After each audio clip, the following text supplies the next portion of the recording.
this topic or to this event today, that would be great. I am Tori, connected. I'm a tutor for dyslexic learners. Okay, excellent. I'm Emily Greenbergs. I'm the mom of some of our shore kids. I'm also a pediatric physical therapist and the owner of Pediatric Therapy that provides early intervention.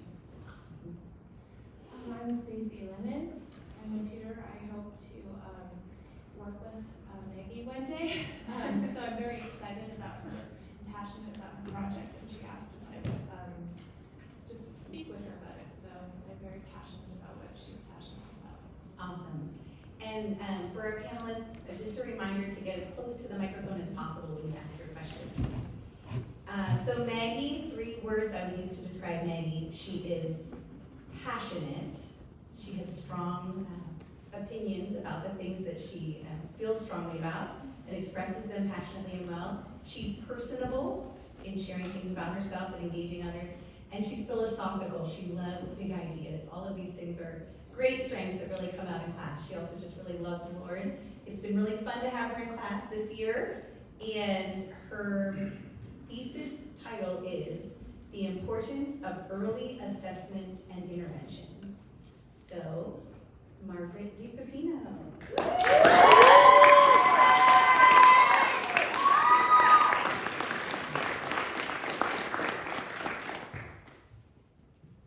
When you can't read, you see no other way out. As a kid, I used to ask God to make me a drug dealer, because I knew in order to be someone in life, you have to read, and I couldn't. This is a quote from Amir Baraka, who dropped out of school to sell cocaine on the streets when he was only 11 years old. At age 23 in prison, Amir was diagnosed with dyslexia and finally learned how to read. Imagine what a different life Amir might have had if his learning disability had been diagnosed and treated before he began school. It's necessary for children who have not met developmental milestones to receive early assessment and intervention because it's beneficial, there's a great need for it, and because it's effective. What are developmental milestones? Developmental milestones are skills children acquire as they grow and learn. For example, smiling for the first time, rolling over, walking, talking, and many more. All children learn and grow at their own pace, and developmental milestones give a general idea of when a child will develop a new skill. When a child misses a developmental milestone, it could mean there's a problem with the child, and children with developmental problems need to receive help as soon as possible. This is early assessment and intervention, identifying and mediating developmental problems early in a child's life. However, the issue is not whether early assessment and intervention are effective. The issue is that often pediatricians tell parents of kids who have not met developmental milestones to wait and see if the child will catch up before receiving assessment and intervention. It is important for children to receive early help because of neuroplasticity. Neuroplasticity is the brain's ability to change, adapt, and make new connections. Neurons in the brain are like wires that make connections with each other, forming neural circuits. These work together to accomplish skills. Though the brain continues to be adaptable throughout a person's lifespan, research indicates that the brain is the most adaptable during the first 3 years of life. By age 3, the brain has approximately 1,000 connections, the most synapses it will have in its entire life.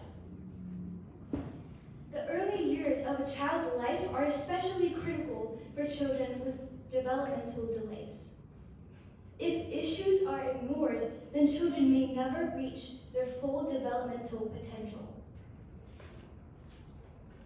The Centers for Disease Control and Prevention asserts that in the United States, 1 in 6 children have a learning disability. Most children who receive treatment are are identified through their schools. By this time, opportunities for the most effective treatment have been missed, precious time has been wasted, and children may have faced humiliation and bullying from peers, which can damage their self-esteem and influence them to drop out. Test scores show that in California, 60% of children in 3rd grade are not reading at grade level. And while there are various factors that contribute to this, dyslexia is one of those factors. Pediatric neuropsychologist Jack Fletcher stated that dyslexia is a reading disorder and can sometimes be treated before a child even attends school. Amir Baraka's life is an extreme example of what untreated learning disorders can lead to. But any child who exhibits early signs of dyslexia should receive the therapy and support to help them thrive. It's necessary for children who have not met developmental milestones to receive early assessment and intervention because it's beneficial, there's a great need for it, and because it's effective. Thank you.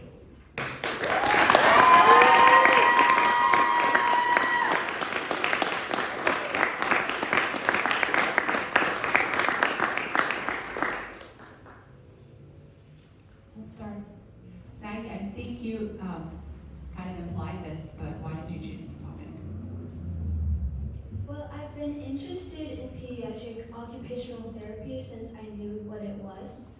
So after I talked to you about controversial issues regarding pediatric occupational therapy, I knew that that was what I wanted to do because it was interesting, controversial, and important to me. What made it so important to you? Is there a personal reason or just it created an interest?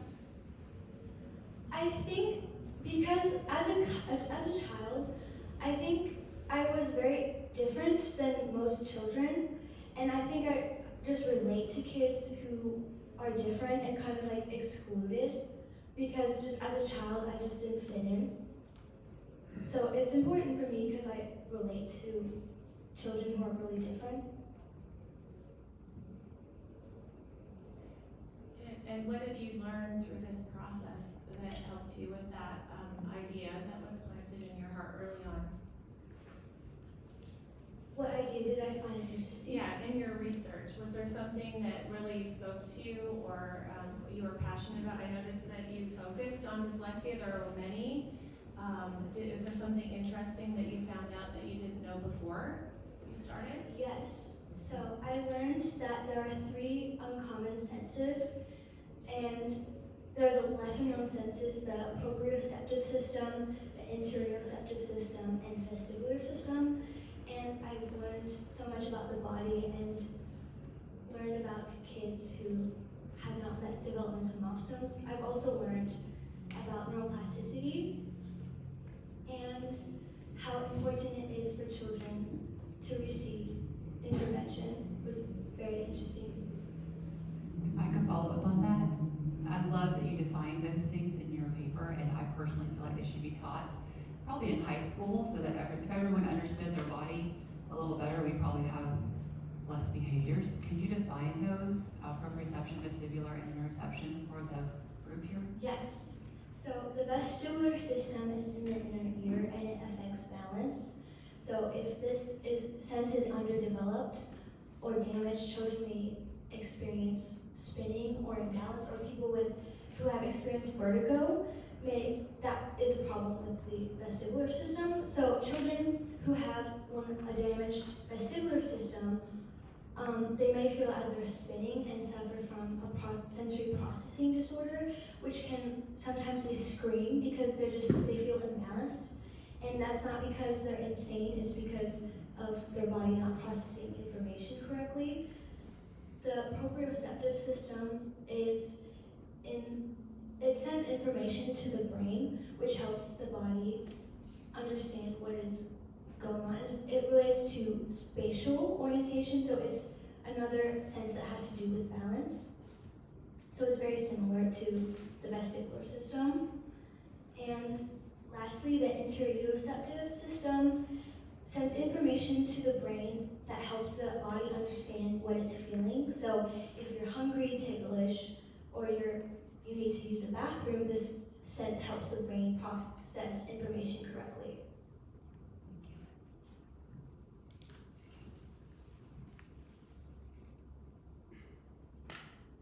I'll ask another one. You stated in your paper, you didn't state it here, but I thought this was very interesting, that you stated by the age of 5, our brain is 90% of its full growth. And I think it's very interesting that that's God's design, right? So it's fascinating that by the age of 5, your brain is 90% the size it will be, but yet our education system formally begins at age 5. Do you have any ideas of programs or services that could be provided earlier than age 5 so that the early assessment could be provided? Could you ask that question again? Sure. Do you have any ideas of things that anybody in the community could do, pediatricians, therapists, social workers, nurses, could be doing so that children are assessed and diagnosed sooner than the age they would be when their brain is almost fully developed? Yes. So I read an article called Pediatricians Should Screen Children for Dyslexia, and experts were saying that it's totally doable for kids to receive assessment for dyslexia. Like if you're related to someone with dyslexia, then that could be an indicator that you may need assessment or intervention. So pediatricians could screen kids for dyslexia, and I think I would have to research more experts supporting ideas, but definitely pediatricians should have a role in screening kids for dyslexia. There was also a mention of cost. Cost of, at one point, maybe there would be too many people that would want to come in and be assessed, and that there would be like inundated with information, with the cost of the tests or the interventions. Is there a comparable cost to intervention compared to incarceration, like with the gentleman you spoke of earlier, quoting him? I guess was there a cost on the intervention versus a cost later on? Yes, so from my research and from talking to experts, it's cheaper to receive early assessment and intervention early on because of IDEA. And so that means that in the United States, it's free up until age 3 and children age out of it. So it is more expensive for children it's more expensive for people to wait.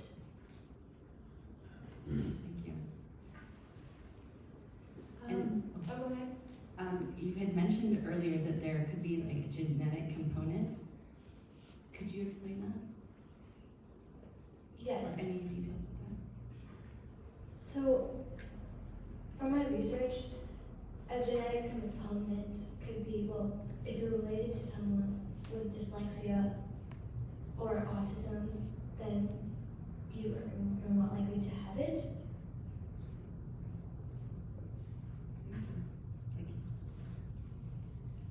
In your research, you talked about how Regional Center provided up to age 3 interventions that were free, and typically, as Emily has stated, that the school usually starts at 5, and I noticed there's a big gap there. And then you had said possibly the pediatricians would diagnose this, and I hear a lot of people saying that they don't want their child labeled.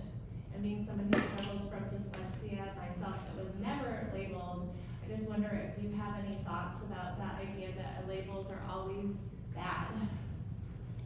So you're asking what are my thoughts on children or parents being afraid to label their Yeah, children? they're afraid to get the assessment because they don't want any label. What are Well, your thoughts? my thoughts are that research shows that intervention prevents potential delays and minimizes delays. So it's very important to overcome delays, and it's just better to get intervention, because being labeled as stupid would be worse than being labeled as someone with autism, because many children with autism can overcome many conflicts, and a lot of people I know with autism, they just seem like normal people. Awesome, thank you. Maggie, what do you choose to do to further your research in this? Do you have a plan to take this information and do anything further? Well, I think I would like to advocate for people who are different. So I guess to just answer more questions. I think I would like to research how early assessment and intervention could spot abuse in children, and maybe even prevent more abuse from happening from children. I think learning about the proprioceptive system and the muscles, because when the proprioceptive system is about how the muscles in your body know when to stop stretching. So by stretching my muscles, I guess I learned to, that's how I can cope with like anxious moments, I guess. I'll add to that too for the audience, because everyone should really know this, that activating your proprioceptive system is always calming, right? So when you stretch or contract, which means exercise, you get a calming sensation. So how great would it be for parents to learn that when their children are young and encountering something stressful? Yeah. I have a question for you. Are any other topics that have been presented today? Do you feel like your topic relates to any of those in Yes. particular? So they relate to topics about like emotional intelligence, which is right after me, and they relate to, I think, topics about neuroscience and how color and the brain can improve your life. I think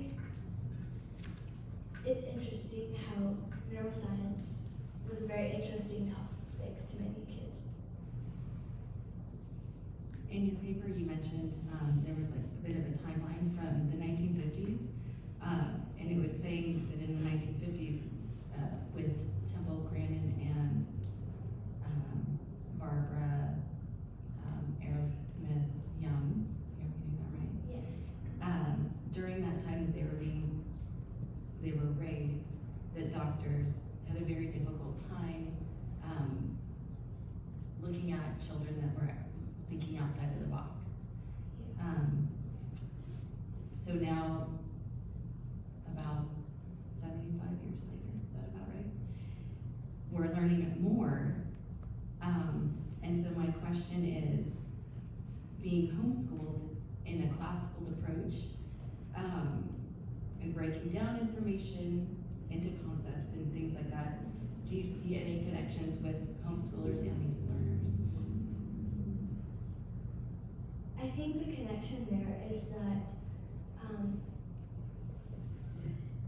children who get to experience homeschooling are less likely to experience bullying from kids, and find children who have like the same interest as them. So yeah, homeschooling is very beneficial for kids who struggle with disorders. I'm just curious if you have any thoughts of why the teachers union fights so hard against early assessment, when already Regional Center has proven that early assessment and intervention is so beneficial to children, and they have the knowledge of the neuroplasticity of the brain. And you're saying that 60% of third graders aren't reading at grade level. I'm just curious if you have any opinions, or if you saw anything why they would be fighting so hard against this early intervention and diagnosing with dyslexia. I think dyslexia is a whole another topic that's very deep, like deeper than what I researched. So I did read in one article that they thought it would be too much time, and it may cost them like hours learning how to like, teach kids with dyslexia. But my thoughts are that it's pretty selfish for them to just ignore the scientific research and to not research it anymore. But I did read that it's more likely that the bill will pass, that there will be assessments for kids with dyslexia. That's encouraging. But you also did mention that one of their concerns was the early language learners. And so it would seem like there would be an intervention to distinguish between the two, a reading problem and a foreign language problem. Did you come across any different kinds of assessments, or what are your thoughts on that area?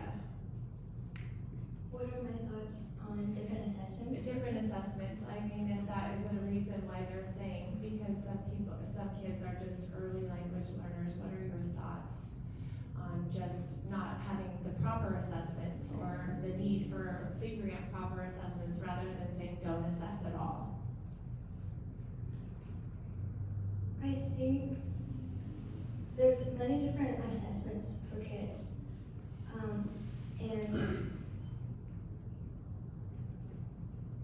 can you? Yeah, I'll summarize it. I'll be more succinct. Sorry, that's my fault, because you can tell I'm a little passionate about this. Did you come across anything with even assessment selection, like why we would pick assessments, or if anything like that?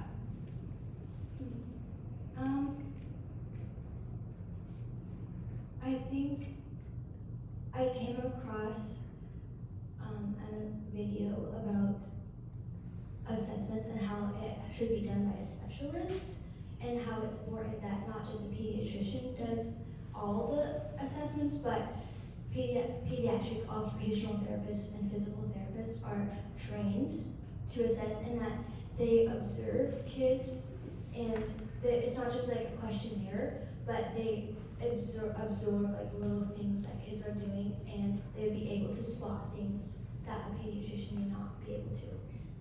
That's awesome. Thank you. I had another question regarding the testing and things like that. Did you come across any, so we're in California, but did you come across any states or parts in the world, like places in the world that are a little bit more proactive or progressive in assessing? Yes. Yeah, I believe in my paper there's a statistic that most states are already assessing children for dyslexia, and California is an outlier. You stated that pediatricians often tell parents that they should just wait and see as their child gets older. You mentioned Temple Grandin, if it would benefit to explain who she is. She did not have the benefit of a pediatrician, obviously back in the 50s, and her parents were told to wait, and her mom was even told it was her fault. But Temple became a very successful adult. Can you explain, without early intervention, what did Temple have that facilitated success for her? Because a pediatrician also could say today, let's go get this screening, but there's vital people in a baby's life that also need to be on board, and that was the case for Temple. So Temple Grandin became a successful person despite her diagnosis, and she did overcome a lot of her obstacles to independence, but she had to experience painful rejection from peers and years of just rejection and bullying, and having a poor understanding of herself, which had a bad impact on her mental health. So while kids can still function independently without intervention, it's necessary because they need it early on to just prevent more disorders from developing, and to minimize other potential delays, and to have to be able to communicate as early as possible.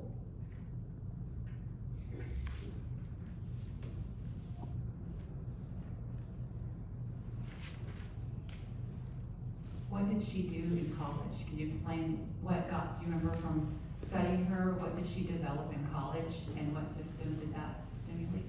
Do you remember that? Yes. So she developed a stress machine. So it's used for cows, or cows use it. And so on her farm, or she went to farm during the summer, and she figured out that the way that cows are calmed on the farm also works for her autism, because I guess she felt very imbalanced and stressed out because her brain works differently.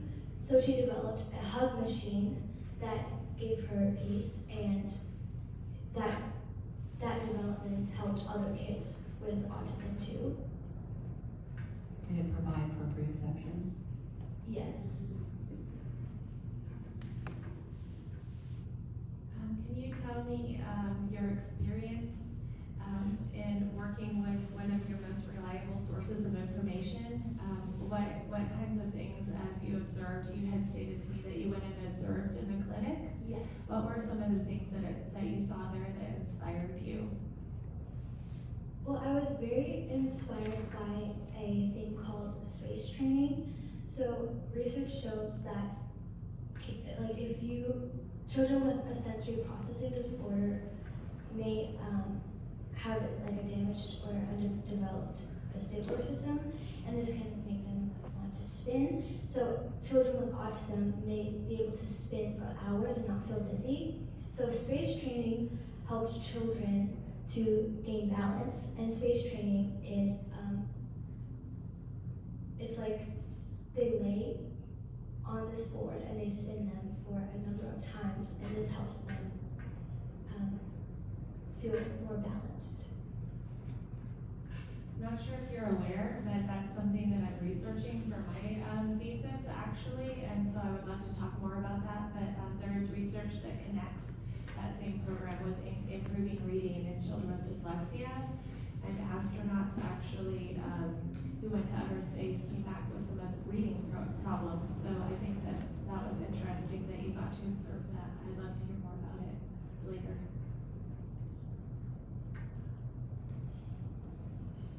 If you could research more on this topic, what would you choose? I would choose space training, and I would choose researching how assessment and intervention could possibly spot abuse, and then maybe just help authorities be aware of that. And the word advocacy, you had used it a little bit in the past when you were talking about the assessing. How could you be an advocate for this population? You've already started by expressing, but is there anything else that you would want to do? In regard to, sharing this information. yeah, I would enjoy another opportunity to speak on this topic. But just, I guess I'd like to tell the audience that if you suspect that a child is not developing normally, you should let their parents know. Even if you are wrong and no problems are found, it is better that the child is assessed and developmentally healthy than to be assessed but have developmental problems and to miss the opportunity for early and effective treatment. I think you've started a great conversation. Thank you. Like, your panelists are good? Yeah, okay. I don't know what the time is, so. Close the time. You want to give a closing statement? I think it's just important to not label someone because they're different. I think it's important to understand their differences and to pursue friendship with people who are different.